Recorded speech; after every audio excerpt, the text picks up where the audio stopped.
So we're going to go through a hand washing sequence. It's a little bit different than what Mason is used to, and that's how I'll try to incorporate and demonstrate the prompting hierarchy. So Mason, we are going to wash our hands. Now if Mason were to independently turn on the faucet sink, that's great. If he's not doing it, I'm going to give him a gesture. Good job, Mason. So instead of just jumping right away and just saying turn on the faucet or doing it for him, I showed him the picture to turn the faucet on, and then I pointed to the faucet to give him that prompt without using verbal language, so that he can kind of process and execute the action steps on himself without verbally doing everything for him. Now going to the next steps, Mason turned off the faucet, but that's not what's next in the sequence. So I'm going to reset and go back in the prompting hierarchy. Turn it back on.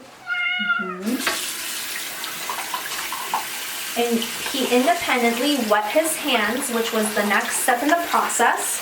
So the next item is going to be, we're going to leave it on the entire time.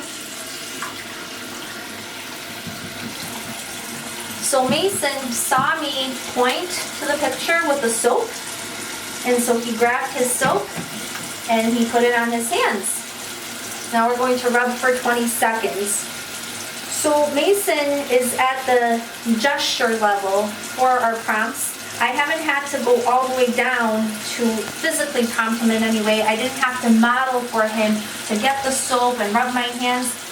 He's doing that independently now, which is really great. And now he's rinsing his hands. Say for example, he wasn't rinsing his hands. What I could do, going to that prompting hierarchy, is tap his hands to get him started. If he still didn't rub his hands to wash them, the next step in our prompting hierarchy would be to model.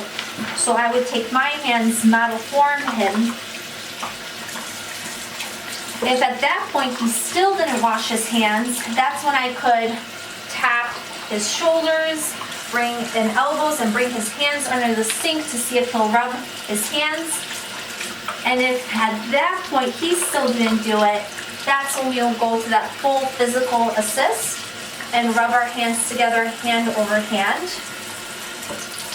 So Mason rubbed his hands, rubbed the soap, he washed them for 20 seconds, he rinsed off the soap. So now the last part is going to be to Dry my hands.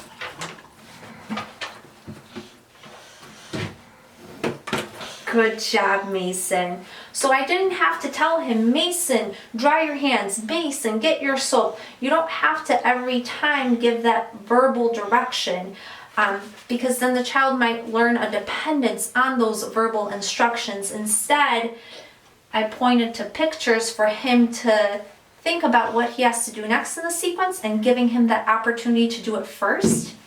And if he doesn't do it, that's when I'll go down in the prompting hierarchy to see where he needs that support. And over time, once he learns the sequence and is no longer dependent on pictures or gestures, he automatically and independently goes through the sequence.